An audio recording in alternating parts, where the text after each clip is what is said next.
My whole life we've been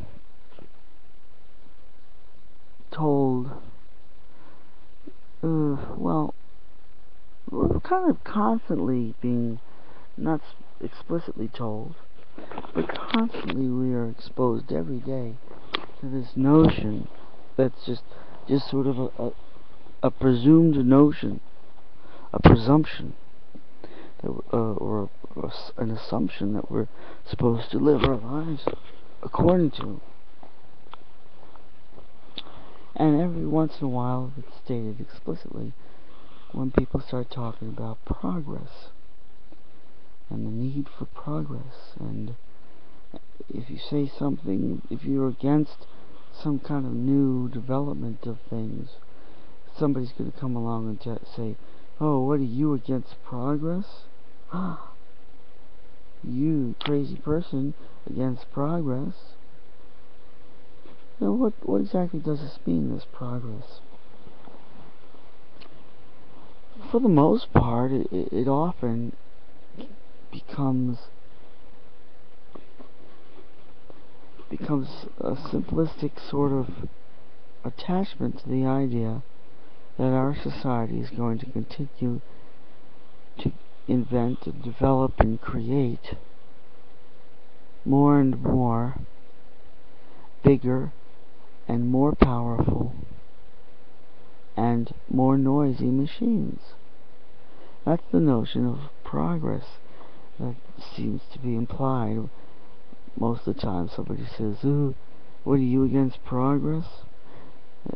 Anytime somebody was in favor of conservation, saying we should not develop this little specific woodland area, whatever little natural undeveloped area, people saying we should preserve it as it is, as natural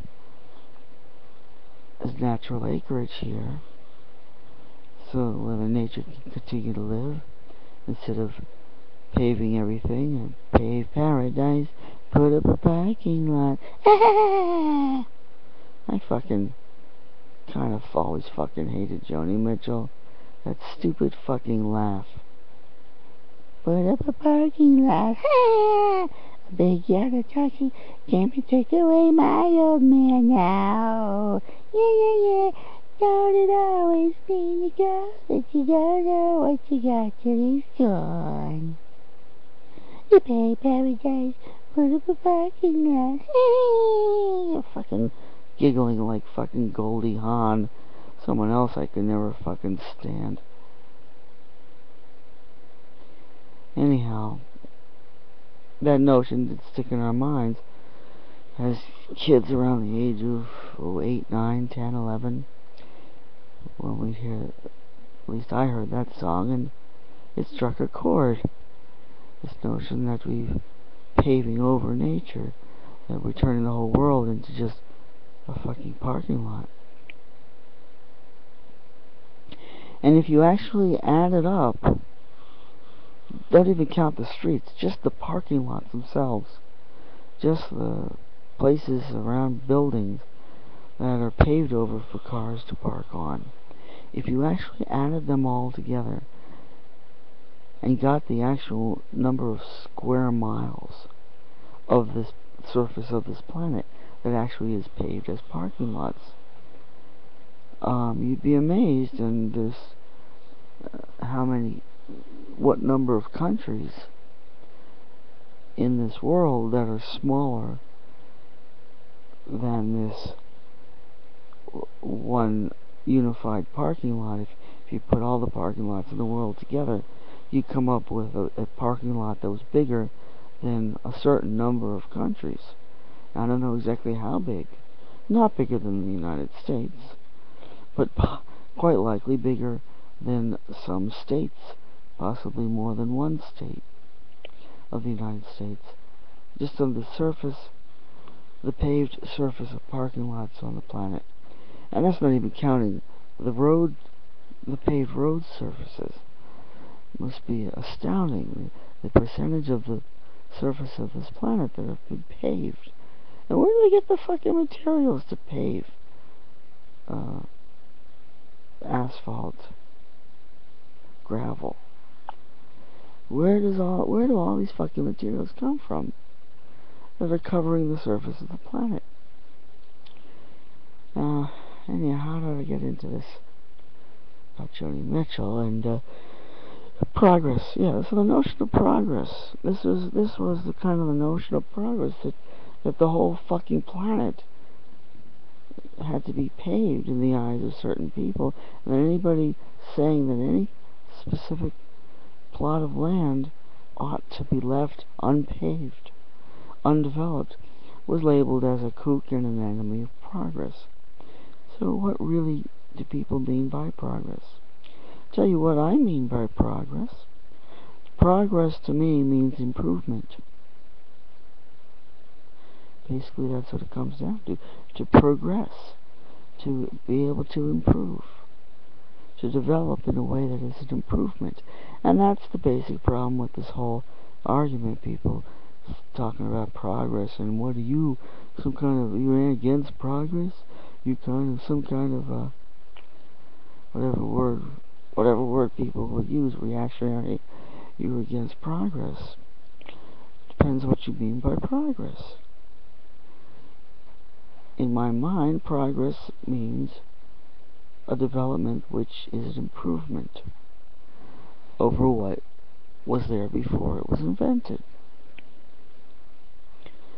And if we come up with inventions that are only making the world worse off for having them,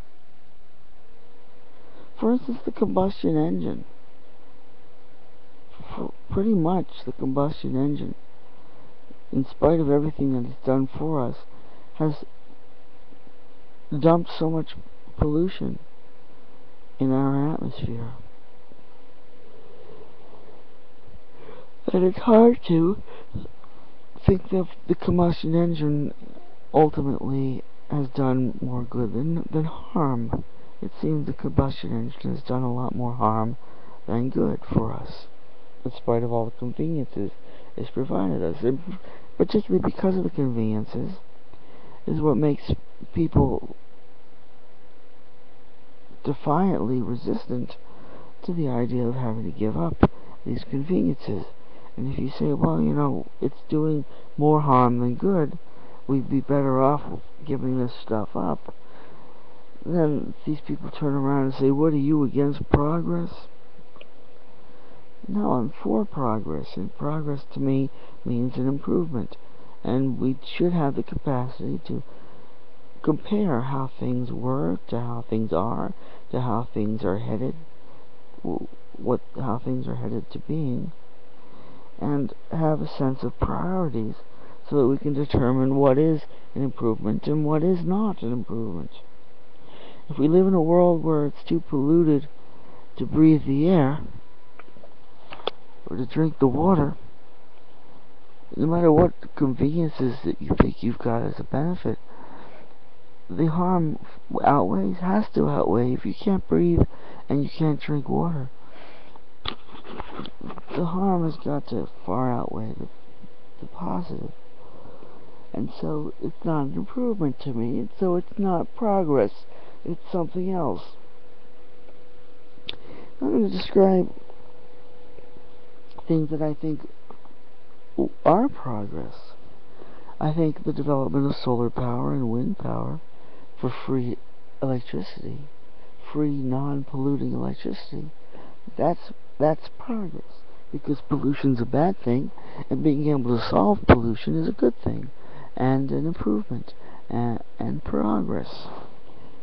And I think when I see people blowing leaves and cutting lawns with the combustion engines, it's not only polluting the air, but it's also making so much fucking noise. It's just not excusable. It's just not justifiable, the fucking amount of noise. Particularly when you know that electrically charged motors don't make hardly any noise like that. An electric automobile or electric motorcycle makes practically no noise at all.